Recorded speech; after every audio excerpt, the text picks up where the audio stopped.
नमस्कार दोस्तों, मैं पुष्पेंद्र सैनी बैंको कैरियर एकेडमी के ऑनलाइन यूट्यूब चैनल के ऊपर आपका हार्दिक स्वागत करता हूं। हम कंप्यूटर साइंस सब्जेक्ट पढ़ रहे थे, जिस सब्जेक्ट में हमने कई सारे वीडियो पहले बनाए हैं। उसके बाद में ये कंटिन्यू उसके सीरीज़ में ही अगला वीडियो है, जिसके अंदर अपन पिछले वीडियो में जनरेशन ऑफ कंप्यूटर की बात कर रहे थे। तो हमने फर्स्ट जनरेशन पिछले वीडियो में देखा था।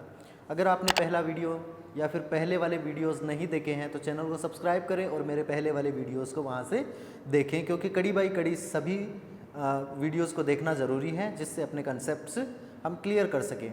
तो पहले वाले वीडियो में हमने फर्स्ट जनरेशन ऑफ कंप्यूटर को देखा था। आज हम सेकेंड जनरेशन ऑफ कंप्यूटर को देखने जा रहे हैं। तो अपने पेन और कॉपी लेकर के बैठें और अपने इम्पोर्टेंट्स जो आपको इम्पोर्टेंट लगे, जो इम्पोर्टेंट कंटेंट यहाँ पर हम लिखेंगे, वो सारे अपने कॉपी के अंदर राइट डाउन करते रहें।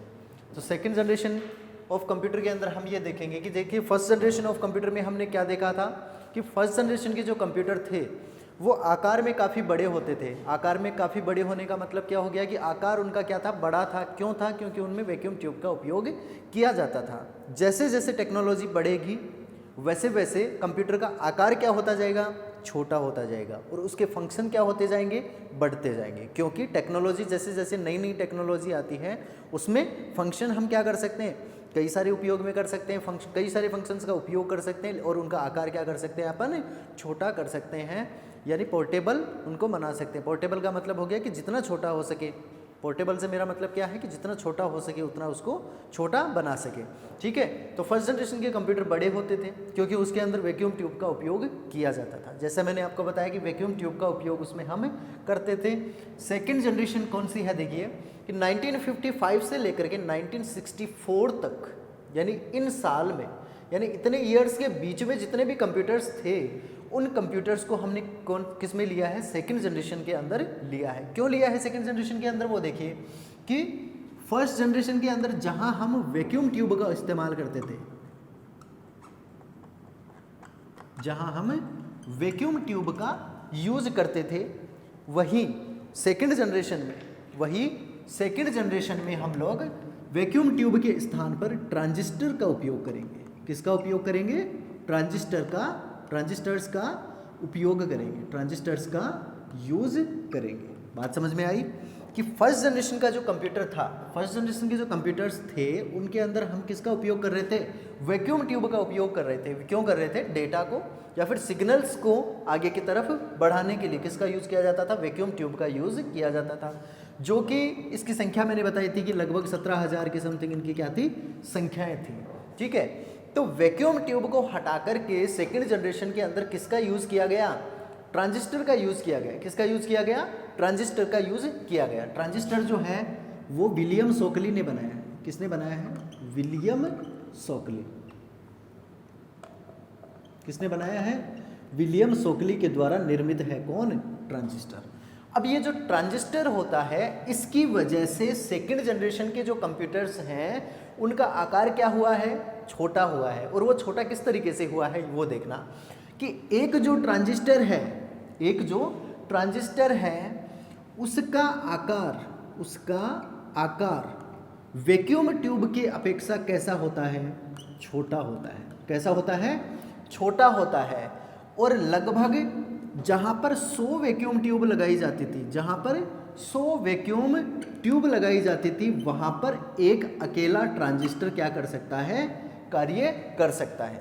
बात समझ में आई कि जहां 100 वैक्यूम ट्यूब्स का हम लोग यूज करते हैं वहां पर अकेला एक ट्रांजिस्टर क्या कर सकता है, उतने ही काम कर सकता है। तो ये देखिए कि यहाँ पर 17,000 वैक्यूम ट्यूब्स का उपयोग कर रहे थे, तो यहाँ पर ट्रांजिस्टर्स की संख्या क्या हो गई, कम हो गई। एक हमने एग्जाम्पल लिया है, एवरेज, एक लगभग के तौर पर अगर समझना चाहें तो वो मैंने आपको यहाँ पर बताया है। ये भी मान लो लगभग 100 वैक्यूम ट्यूब्स की जगह कितने ट्रांजिस्टर काम कर रहे हैं, एक ट्रांजिस्टर अगर काम करेगा। ठीक है। तो ट्रांजिस्टर आकार में भी क्या है, वैक्यूम ट्यूब से छोटा, और इसकी कैपेसिटी क्या हो गई, बहुत ज़्यादा हो गई। ठीक है ना। तो इसके आकार में क्या हुआ, थोड़ा सा आकार छोटा हुआ। यानी हम कह सकते हैं कि सेकंड जनरेशन के कंप्यूटर्स के अंदर ट्रांजिस्टर का उपयोग किया जाता है। पहला पॉइंट कि इसके अंदर किसका उपयोग किया जाता है, ट्रांजिस्टर का उपयोग किया जाता है। दूसरा ये कि इसका आकार फर्स्ट जनरेशन की अपेक्षा छोटा होता है।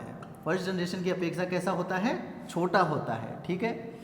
दूसरा पॉइंट, नेक्स्ट पॉइंट अपना कौन सा आता है कि इसकी जो कार्य करने की क्षमता होती है वो भी क्या होती है? वैक्यूम ट्यूब से अधिक। यानी कि ट्रांजिस्टर जो है वो वैक्यूम ट्यूब से जल्दी कार्य करता है। कैसे करता है? जल्दी कार्य करता है। तो इसकी कार्य करने की गति जो है, कार्य करने की गति जो है वो भी फर्स्ट जनरेशन की अपेक्षा अधिक है। फर्स्ट जनरेशन की अपेक्षा अधिक है। फर्स्ट जनरेशन की अपेक्षा क्या है? अधिक है। ठीक है ना। तो ये इसके यानी कि फर्स्ट जनरेशन के कंप्यूटर से ज़्यादा फास्ट क्या करेगा? ये काम करेगा। ठीक है। नेक्स्ट पॉइंट अपना आता है कि क्या, जैसे फर्स्ट जनरेशन का कंप्यूटर बड़ा था तो उनको एयर कंडीशन रूम में रखा जाता था, तो क्या सेकंड जनरेशन के कंप्यूटर्स को भी एयर कंडीशन रूम में रखा जाता है? तो हम क्या कहेंगे? यस, क्योंकि ये मशीन भी क्या हो जाती है? काफ़ी बड़ी हो जाती है। तो यहाँ पर हम क्या कहेंगे कि इन कंप्यूटर्स को भी किस में रखा जाता है? वातानुकूलित जगहों पर। कहाँ रखा जाता है? वातानुकूलित जगहों पर इन कंप्यूटर्स को रखा जाता है। यानी फर्स्ट जनरेशन का जो कंप्यूटर है उनको भी वातानुकूलित जगहों में रखा जाता था और सेकंड जनरेशन के कंप्यूटर्स हैं उनको भी किस में रखा जाएगा? वातानुकूलित जगहों पर रखा जाएगा। ठीक है। अब बात करते हैं, यानी कि हम यहाँ तक 4 पॉइंट कर लिए। 5वां पॉइंट अपन यहाँ पर लेकर के आते हैं कि इन कंप्यूटर्स को चलाना आसान है या फिर फर्स्ट जनरेशन वाले कंप्यूटर्स को चलाना आसान है।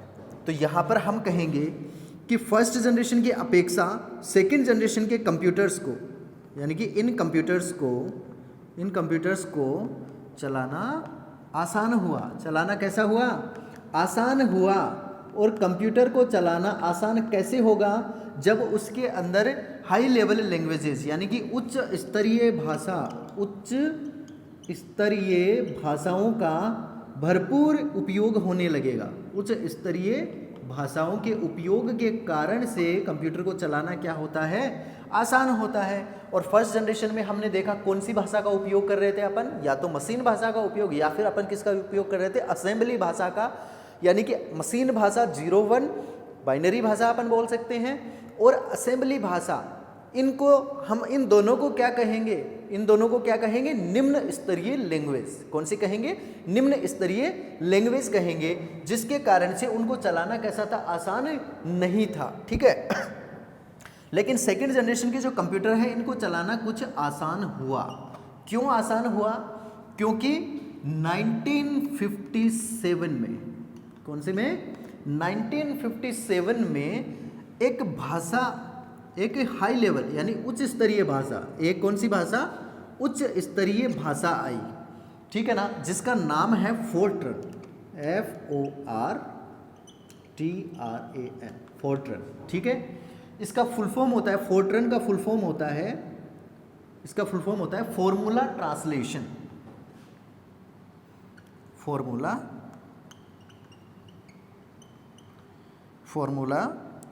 ट्रांसलेशन। फॉर्मूला ट्रांसलेशन इसका क्या है? फुल फॉर्म है। 1957 के अंदर ये भाषा आई। ठीक है। और इसका जो आविष्कारक है वो कौन है? जॉन बेकस। आविष्कारक है जॉन बेकस। ठीक है, जॉन बेकस। सर्वप्रथम हाई लेवल लैंग्वेज कौन सी आई? 1957 के अंदर आई, फोर्ट्रन। और इसका फुल फॉर्म क्या हो जाएगा? फॉर्मूला ट्रांसलेशन इसका फुल फॉर्म हो जाएगा। और इसका जो आविष्कारक है वो कौन है? जॉन बेकस है। इस भाषा को विश्व की प्रथम भाषा भी कहा जाता है। विश्व की प्रथम उच्च स्तरीय भाषा भी इसे कहा जाता है। कौन सी लैंग्वेज को? फोर्ट्रन को। कौन सी लैंग्वेज को कहा जाएगा? फोर्ट्रन को। ठीक है।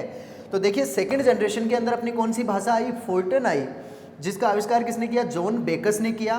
इस भाषा को विश्व की प्रथम उच्च स्तरीय भाषा भी कहा जाता है। विश्व की प्रथम उच्च स्तरीय भाषा किसे कहा जाता है? फोर्ट्रन को कहा जाता है। तो एक भाषा तो ये आई। दूसरी भाषा जिसको अपन कहें कोबोल, 1959 में, ठीक है, कोबोल आई। कौन सी भाषा आई? कोबोल, ठीक है। और इस कोबोल का फुल फॉर्म होता है कॉमन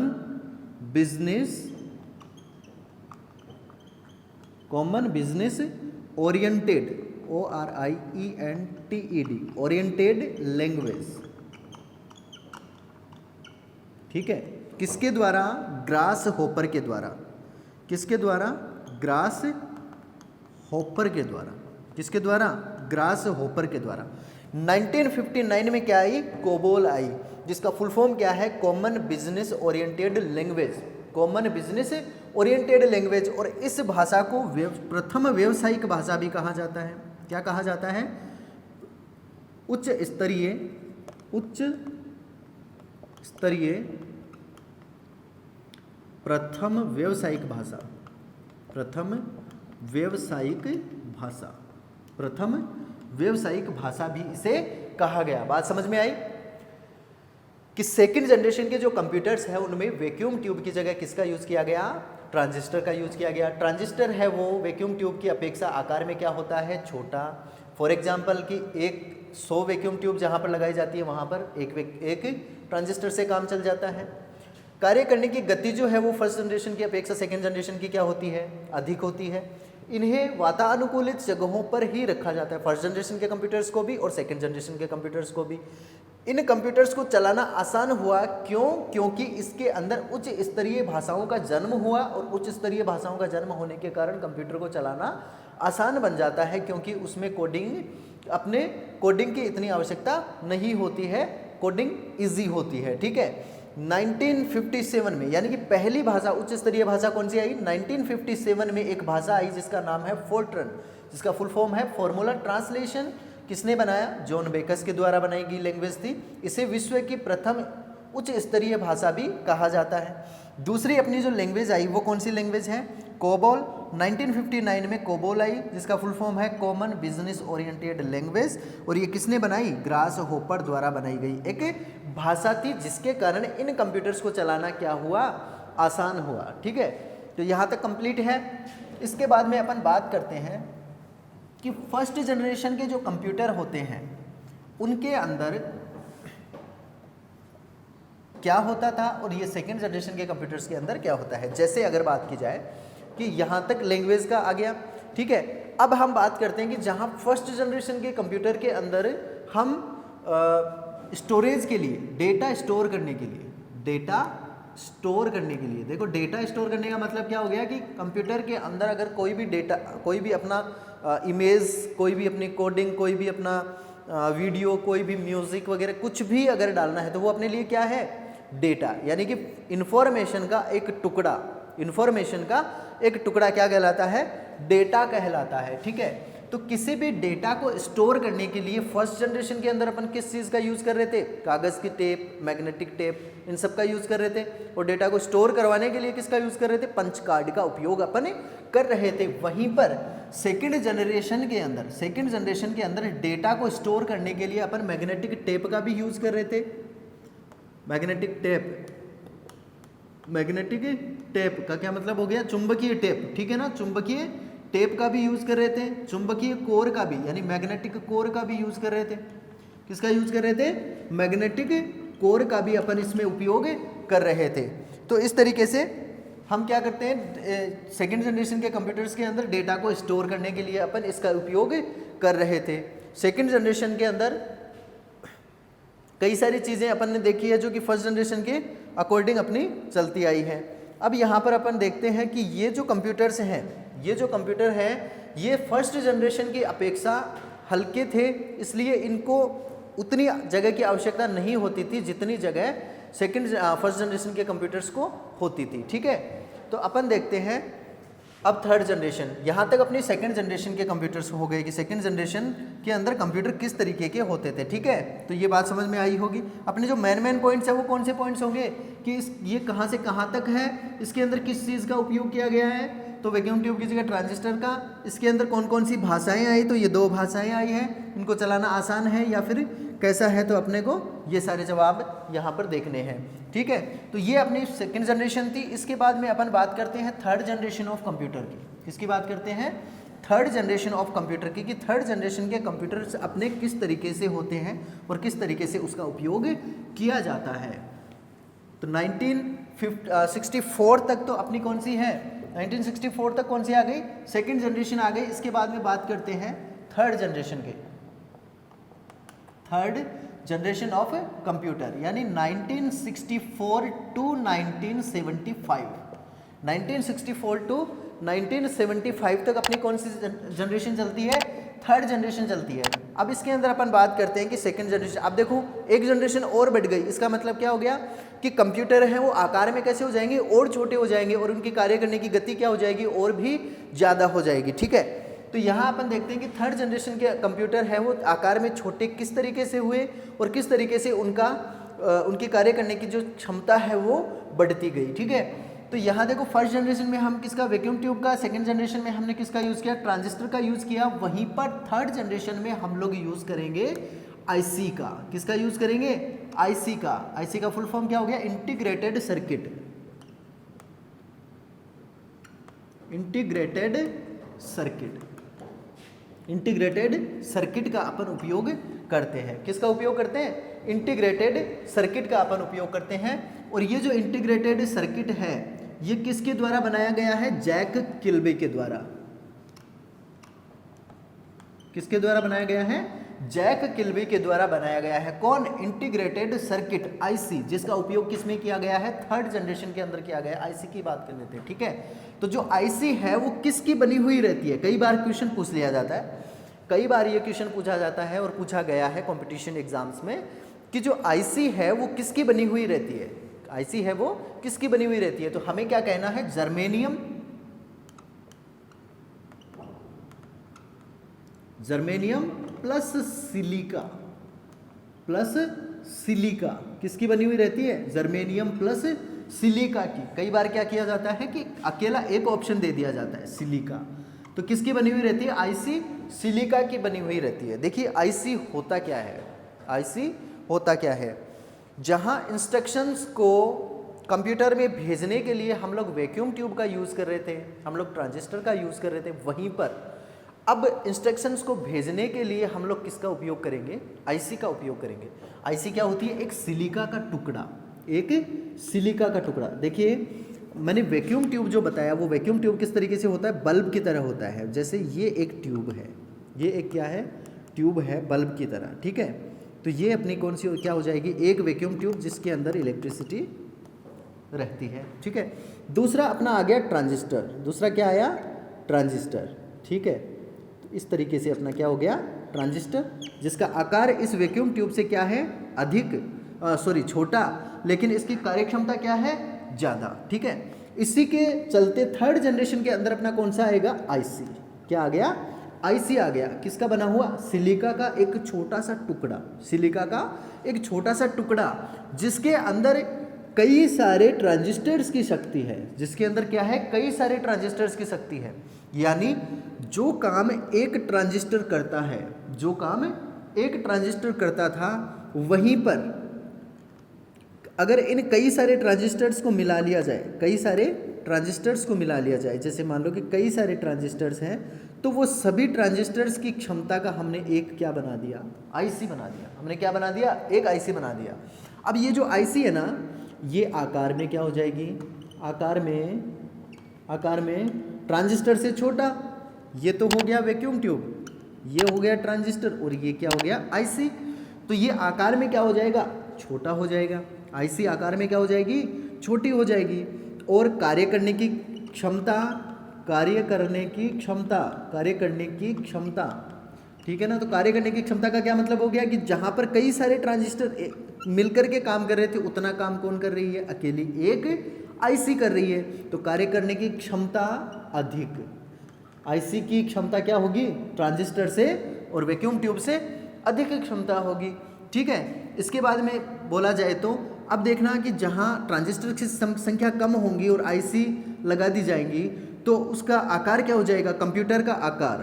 कंप्यूटर का आकार सिंपल सी बात है, कंप्यूटर का आकार छोटा, कंप्यूटर का आकार क्या हो जाएगा, छोटा हो जाएगा। तो ये तो जनरल चीज़ें थी, ये तो क्या थी, जनरल चीज़ें थी इस थर्ड जनरेशन के कंप्यूटर के लिए। ठीक है, कि आकार किस तरीके से बदलेगा, इस तरीके से इसका क्या बन गया, आकार बदल गया। ठीक है, अब अपन बात करते हैं, ये आपने नोट कर लिया होगा, स्क्रीनशॉट ले लीजिए इसका, जर्मेनियम, यहाँ पर है जर्मेनियम, जर्मेनियम स्क्रीनशॉट ले लीजिए। ठीक है, अभी अपन देखते हैं कि आईसी का इसमें उपयोग किया गया और किसका उपयोग अपन इसमें करेंगे। तो थर्ड जनरेशन के कंप्यूटर जो हैं इनको चलाना सेकंड जनरेशन के कंप्यूटर से भी क्या हुआ, ज़्यादा आसान हुआ। ठीक है, तो हमने इसमें आईसी का उपयोग किया। दूसरा, अब यहाँ पर हम आएंगे कि ये जो सेकंड जनरेशन के थर्ड जनरेशन के जो कंप्यूटर हैं इनको वातानुकूलित जगहों की आवश्यकता नहीं होती थी, वातानुकूलित जगहों की आवश्यकता नहीं होती थी। ठीक है, फर्स्ट जनरेशन के कंप्यूटर और सेकंड जनरेशन के कंप्यूटर्स को वातानुकूलित जगहों की आवश्यकता होती थी, वहीं थर्ड जनरेशन के कंप्यूटर्स को वातानुकूलित जगहों की आवश्यकता नहीं होती थी। ठीक है, दूसरा ये कि ये जो अपनी थर्ड जनरेशन है, ये जो अपनी थर्ड जनरेशन है, इस जनरेशन के अंदर, इस जनरेशन में हम किसी भी प्रोग्राम को या फिर किसी भी डेटा को, किसी भी प्रोग्राम को या फिर किसी भी डेटा को स्टोर करने के लिए, किसी भी डेटा को स्टोर करने के लिए किन किन चीज़ों का उपयोग करते थे और अपने कौन कौन से सॉफ्टवेयर्स इसके अंदर अपन यूज़ में लेते थे। ठीक है, तो इस जनरेशन के अंदर देखना कि इस जनरेशन में हम कीबोर्ड और मॉनिटर का भी उपयोग करने लगे थे। किसका उपयोग करने लगे थे, कीबोर्ड और मॉनिटर का भी उपयोग करने लगे थे। कीबोर्ड का उपयोग किस लिए किया जाएगा, किस लिए किया जाएगा, निर्देश देने के लिए, यानी इनपुट करवाने के लिए। किसके लिए किया जाएगा, इनपुट करवाने के लिए। और मॉनिटर का उपयोग किस लिए किया जाएगा, आउटपुट के लिए। तो हम कह सकते हैं, या फिर हमसे पूछा जाए, मान लीजिए कि हमसे पूछा गया कि ऐसी कौन सी जनरेशन है जिसके अंदर डेटा को इनपुट करवाने के लिए कीबोर्ड का और आउटपुट पाने के लिए मॉनिटर का उपयोग किया जाता है। तो हमें क्या कहना है, कौन सा ऐसी जनरेशन है, थर्ड जनरेशन ऐसी जनरेशन है जिसमें पहली बार इन दोनों चीज़ों का उपयोग किया गया। इसके साथ में अपन आते हैं कि इसमें कौन कौन सी उच्च स्तरीय भाषाओं का उपयोग किया गया, कौन कौन सी उच्च स्तरीय भाषाएं, कौन कौन सी उच्च स्तरीय भाषाओं का उपयोग किया गया, कौन कौन सी उच्च स्तरीय भाषाओं का उपयोग किया गया। ठीक है, तो उच्च स्तरीय भाषाओं के अंदर अपनी कौन कौन सी आएंगी, जैसे हमने देखा कि फर्स्ट जनरेशन के कंप्यूटर्स के अंदर असेंबली लैंग्वेज, मशीन लैंग्वेज, और सेकंड जनरेशन के अंदर अपनी कौन सी थी, फोर्ट्रन एंड कोबोल। तो इसके अंदर हम किसका यूज़ करेंगे, सी का और C++ जैसी भाषाओं का इसमें उपयोग किया जाने लगा था। किसका उपयोग किया जाने लगा था, सी का, यानी कि ये कौन सी लैंग्वेज है अपनी, कौन सी जनरेशन है, फोर्थ जनरेशन। तो फोर्थ जनरेशन में C और C++ का उपयोग किया जाने लगा, सॉरी थर्ड जनरेशन है ना, थर्ड जनरेशन है, इसके अंदर अपना फोर्ट्रन 4 और बेसिक, ठीक है ना, फोर्ट्रन 4 और बेसिक जैसी भाषाओं का उपयोग किया जाने लगा था। ठीक है, C और C++ का उपयोग हमने कब किया, फोर्थ जनरेशन के अंदर। तो थर्ड जनरेशन के अंदर अपन ने कौन कौन सी लैंग्वेजेस को यूज़ में लिया, फोर्ट्रन 4 और बेसिक जैसी लैंग्वेजेस का उपयोग किया, क्योंकि सेकंड जनरेशन में हमने किसका यूज़ किया था, फॉर्मूला ट्रांसलेशन का। यहाँ तक आते आते फोर्ट्रन 4 नाम तक की लैंग्वेजेज यहाँ आ गई। तो इन सभी का अपन ने क्या किया, यूज़ किया। इसके साथ में ही अगर देखा जाए तो थर्ड जनरेशन के अंदर हमने ऑपरेटिंग सिस्टम, यानी कि मल्टीटास्किंग या फिर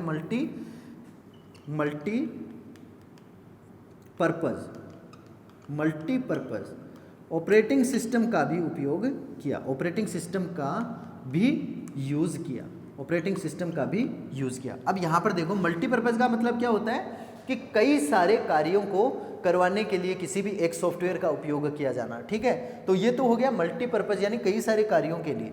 और यहाँ मैंने कहा कि ऑपरेटिंग सिस्टम, तो ऑपरेटिंग सिस्टम क्या होता है, कंप्यूटर का वह मेन सॉफ्टवेयर जो अन्य सॉफ्टवेयर्स को अपने ऊपर रन करवाने का प्लेटफॉर्म अवेलेबल करवाता है। ऐसा सॉफ्टवेयर यानी कंप्यूटर का मेन सॉफ्टवेयर। जैसे कई बार आप देखते होंगे ना कि आपका मोबाइल ख़राब हो जाता है और मैकेनिक ये बोलता है कि भाई ये जो मोबाइल है इसका सॉफ्टवेयर उड़ गया, इसका सॉफ्टवेयर क्या हो गया, उड़ गया। तो कौन सा सॉफ्टवेयर उड़ जाता है उसमें से, कि भाई जो मेन सॉफ्टवेयर होता है, जो मेन सॉफ्टवेयर होता है। तो अपने जो फ़ोन होते हैं, जो नॉर्मल फ़ोन होते हैं, उसके अंदर अपना कौन सा सॉफ्टवेयर होता है, एंड्रॉयड सॉफ्टवेयर होता है। उसी तरीके से अगर हम इसकी बात की जाए, कंप्यूटर की बात की जाए, तो कंप्यूटर में मेन सॉफ्टवेयर अपना कौन सा होता है, ऑपरेटिंग सिस्टम होता है, जिसके ऊपर अन्य सॉफ्टवेयर चलते हैं। तो यहाँ पर आपको सिर्फ इतना ही याद रखना है कि ऑपरेटिंग सिस्टम यानी मेन सॉफ्टवेयर जो कंप्यूटर को चलाने के लिए काम में आता हो, वो कौन सा सॉफ्टवेयर होता है, अपना ऑपरेटिंग सिस्टम होता है। तो इस थर्ड जनरेशन के अंदर अपनी मल्टीपर्पज़ ऑपरेटिंग सिस्टम का उपयोग किया गया था। इस तरीके से थर्ड जनरेशन अपनी यहाँ पर कंप्लीट होती है। तो थर्ड जनरेशन के अंदर अपने कई सारे पॉइंट्स आते हैं, ठीक है। इसी के साथ अपन देखते हैं फोर्थ जनरेशन ऑफ कंप्यूटर, ठीक है। तो फोर्थ जनरेशन के अंदर क्या होगा, देखो जैसे जैसे बढ़ती जाएंगी जनरेशन, वैसे वैसे क्या होता जाएगा, इनके अंदर फंक्शनलिटी बढ़ती जाएगी। यानी 1975 तक अपनी कौन सी जनरेशन चली, थर्ड जनरेशन चली। वहीं पर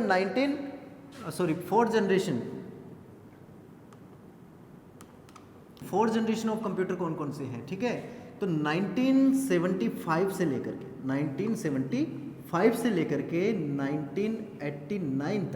1989 तक के जो कंप्यूटर्स हैं, उन कंप्यूटर्स को हम कौन सी जनरेशन में लेंगे, फोर्थ जनरेशन में लेंगे। कौन सी जनरेशन में लेंगे, फोर्थ जनरेशन में। यहाँ पर मैं आपसे एक क्वेश्चन पूछूं कि भाई आजकल जो कंप्यूटर है ना, उसके अंदर किसका यूज़ हो रहा है, मतलब ट्रांजिस्टर का यूज़ हो रहा है, आईसी का यूज़ हो रहा है, या फिर वैक्यूम ट्यूब का, किसका यूज़ हो रहा है। तो अभी तक हम देखते हैं कि अभी अपनी फिफ्थ जनरेशन चल रही है, लेकिन किसका यूज़ हो रहा है, आईसी का ही यूज़ हो रहा है। किसका यूज़ हो रहा है, आईसी का यूज़ हो रहा है। तो अगर हमसे ये पूछ लिया जाए कि फोर्थ जनरेशन के अंदर भी किसका यूज़ होता है, तो हम क्या कहेंगे, आईसी का यूज़ होता है। किसका यूज़ होता है, आईसी का ही यूज़ होता है। केवल इसमें हम दो टेक्नोलॉजी का यूज़ करते हैं। किसका यूज़ करते हैं, टेक्नोलॉजी का यूज़ करते हैं। एलएसआई, पहली टेक्नोलॉजी कौन सी है, एलएसआई। एग्जाम्स में कई बार पूछा गया क्वेश्चन है, कि एलएसआई किसको कहते हैं, यानी कि एलएसआई की फुल फॉर्म क्या होती है। हमें केवल फुल फॉर्म ध्यान में रखनी है, यहाँ पर केवल क्या ध्यान में रखनी है, फुल फॉर्म ध्यान में रखनी है। एलएसआई की फुल फॉर्म होती है large scale integration. Large scale integration. और एक दूसरी टेक्नोलॉजी का उपयोग किया गया फोर्थ जनरेशन में, जिसको कहते हैं VLSI, और इसका फुल फॉर्म होता है वेरी लार्ज स्केल इंटीग्रेशन। इसका क्या हो गया full form, very large scale integration. देखिए इन दोनों टेक्नोलॉजी की हेल्प लेकर के फोर्थ जनरेशन के जो कंप्यूटर्स हैं, उन कंप्यूटर्स के अंदर क्या किया गया है कि हम कंप्यूटर के आकार को क्या करें, जितना हो सके उतना छोटा, हल्का भी अपन इसको बोल सकते हैं कि जितना किया जा सके उतना क्या कर सकते हैं, इसको हल्का कर सकते हैं। और दूसरा अपना कौन सा पॉइंट आता है, दूसरा आता है कि हम इस कंप्यूटर में आईसी से जितने हो सके उतने काम करवा सकें, यानी कि एक आईसी से हो सके जितने काम करवाना।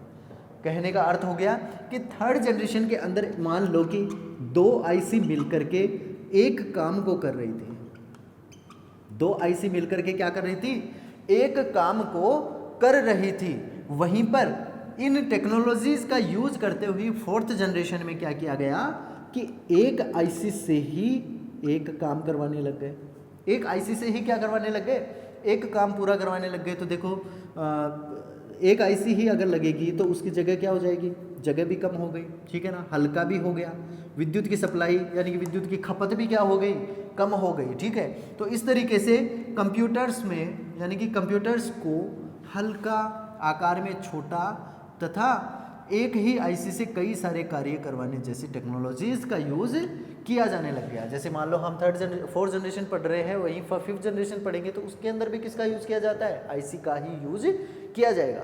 अब इस आईसी का यूज़ करते हुए हम क्या कर रहे हैं, कई सारे चीज़ों का उपयोग कर रहे हैं। जैसे देखो इस जनरेशन के अंदर हम नेटवर्क का उपयोग करने लग गए। किसका उपयोग करने लग गए, नेटवर्क का उपयोग करने लग गए, जिसके अंदर अपना लेन और वेन जैसे नेटवर्क का उपयोग करने लग गए। लेन का फुल फॉर्म क्या होता है, लोकल एरिया नेटवर्क,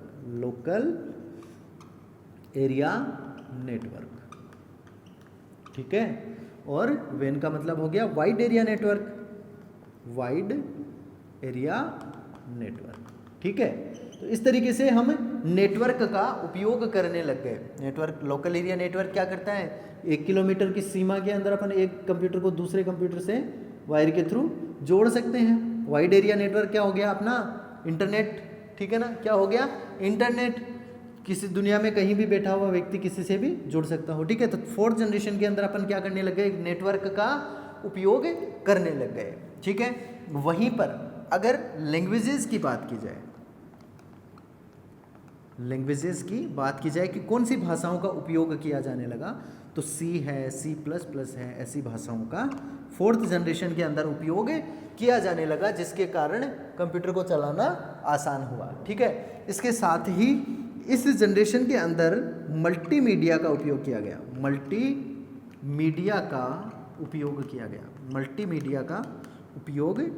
मल्टीमीडिया देखिए क्या होता है कि ऐसा मीडिया, मल्टीमीडिया क्या होता है, ऐसा मीडिया जिसके अंदर टेक्स्ट, इमेज और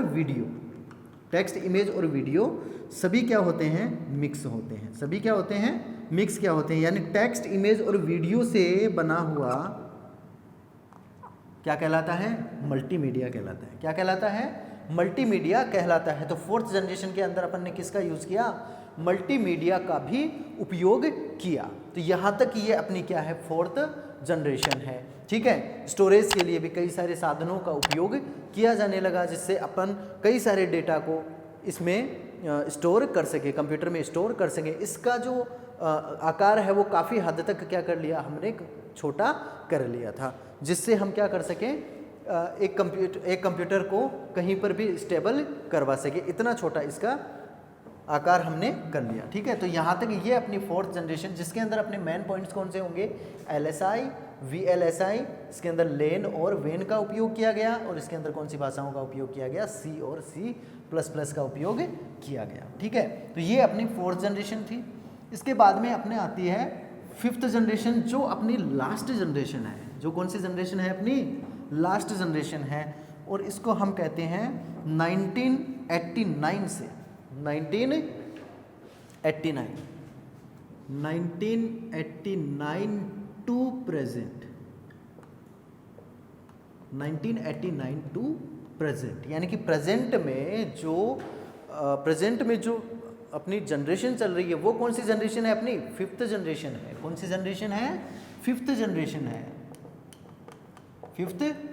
है। इस फिफ्थ जनरेशन में भी हम किसका यूज़ कर रहे हैं, आईसी का ही यूज़ कर रहे हैं। किसका यूज़ कर रहे हैं, आईसी का ही यूज़ कर रहे हैं। लेकिन फिफ्थ जनरेशन में आते आते अपनी एक टेक्नोलॉजी आ गई, और उसका नाम था ULSI। कई बार ये क्वेश्चन पूछ लिया जाता है, और इसका फुल फॉर्म होता है ultra large scale integration.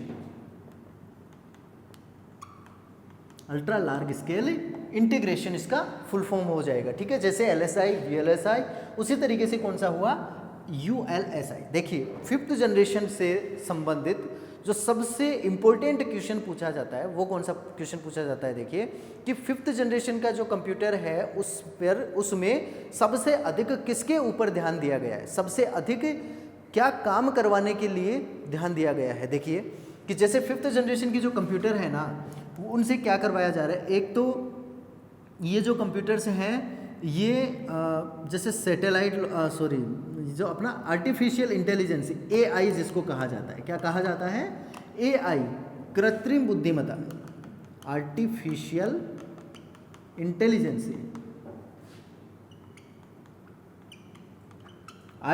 Intelligence, यानी कि कृत्रिम बुद्धिमत्ता पर, कृत्रिम बुद्धिमत्ता के ऊपर, कृत्रिम बुद्धिमत्ता के ऊपर कार्य करने के लिए फिफ्थ जनरेशन के ऊपर सबसे महत्वपूर्ण काम किया जा रहा है। यानी फिफ्थ जनरेशन के अंदर किस काम पर सबसे अधिक जोर दिया गया है? कृत्रिम बुद्धिमत्ता, आर्टिफिशियल इंटेलिजेंसी। जैसे देखो आर्टिफिशियल इंटेलिजेंसी क्या होता है कि हम आज के टाइम पर कंप्यूटर से हर एक काम करवा रहे हैं, आज के टाइम पर हर एक काम करवा रहे हैं।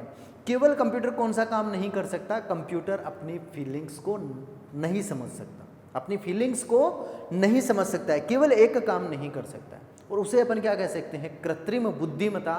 कि कंप्यूटर में खुद की बुद्धि नहीं है तो वो बुद्धि डालना, ठीक है ना।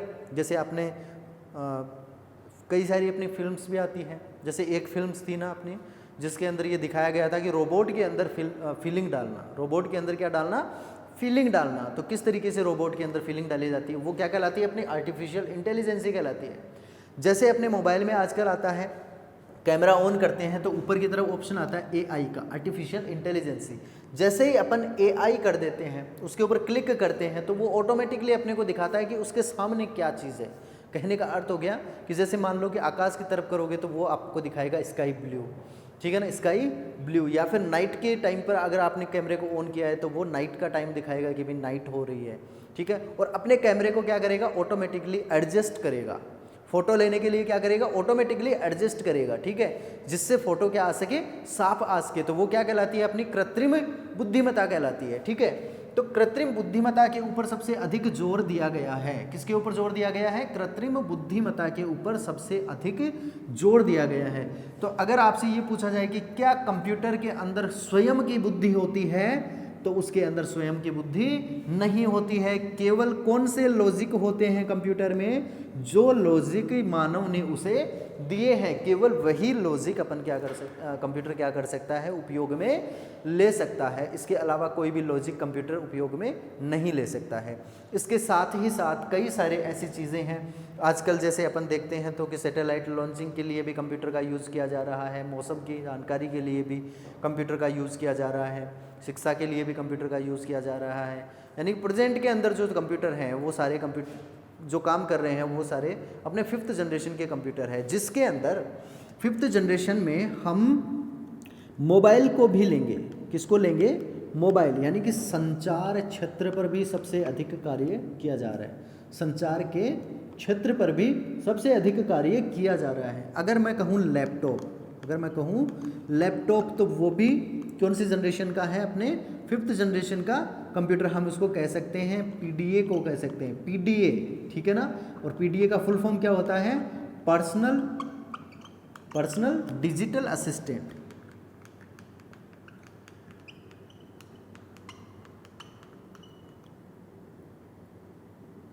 पर्सनल डिजिटल असिस्टेंट, ठीक है। तो ये सब क्या है? अपने फिफ्थ जनरेशन के कंप्यूटर्स हैं जिनका उपयोग आज के टाइम पर जो अपन कंप्यूटर का काम कर रहे हैं वही सारे काम किसके हैं? अपने फिफ्थ जनरेशन के कंप्यूटर के हैं, ठीक है। तो ये अपने फिफ्थ जनरेशन की, यानी कि अभी तक की जनरेशन कंप्यूटर की रही, अभी तक का सफ़र कंप्यूटर का ऐसा रहा जिसके अंदर फिर फर्स्ट जनरेशन से लेकर के आज अपन छोटे से एक मोबाइल के अंदर कंप्यूटर का पूरा उपयोग कर रहे हैं, ठीक है। जहाँ पर फर्स्ट जनरेशन में मैंने बताया कि 1000 स्क्वायर फीट के अंदर कंप्यूटर को रख करके उपयोग उसका किया जाता था, वहीं पर आज एक मोबाइल के अंदर अपन क्या कर सकते हैं? पूरे कंप्यूटर का उपयोग कर सकते हैं, पूरे कंप्यूटर के जैसा कार्य कर सकते हैं। तो शुरू के कंप्यूटर्स जो थे उनके अंदर क्षमता क्या थी? कार्य करने की क्षमता बहुत कम थी, और अब के कंप्यूटर्स हैं उनके अंदर कार्य करने की क्षमता, स्टोरेज की क्षमता, और उसको चलाना आसान है। स्टोरेज क्षमता और कार्य करने की क्षमता बहुत अधिक हो गई है, और जो उनको चलाना है वो क्या हो गया है? बहुत ही आसान हो गया है, ठीक है। तो इस तरीके से अपनी जनरेशन है। देखिए जो जनरेशन अपनी है वो सिंपल सी अपने को ध्यान में रखनी है कि किस तरीके से कंप्यूटर आज के रूप में आया है। आशा करता हूँ आपको ये वीडियो पसंद आया होगा। अगर आपको ये वीडियो पसंद आया है तो वीडियो को लाइक सब्सक्राइब ज़रूर करें। कई सारे ऐसे ही वीडियो, यानी कि सिलेबस के अकॉर्डिंग, जैसे कि मैं हर वीडियो में बताता हूँ आपको कि सिलेबस के अकॉर्डिंग ये सारे वीडियोस चलेंगे, तो सिलेबस के अकॉर्डिंग ये सारे वीडियोस चल रहे हैं। नेक्स्ट वीडियोस जो है उसके अंदर अपना जैसे इस पॉइंट के आगे के जो पॉइंट हैं वो सारे पॉइंट्स आएंगे, अगर ये वीडियो आपने देखा है और इसके पहले वाले वीडियो देखना चाहते हैं तो आपको यूट्यूब चैनल के ऊपर यानी हमारे यूट्यूब चैनल के ऊपर सारे वीडियोस मिल जाएंगे। तो आशा करता हूँ आपको समझ में आया होगा वीडियो, और इसके बाद में अपन नेक्स्ट वीडियोस डेली लेकर के आएंगे। तो डेली क्लास के अंदर आपका स्वागत रहेगा। सभी वीडियोस को देखें, गौर से देखें और नोट्स बनाएं। धन्यवाद।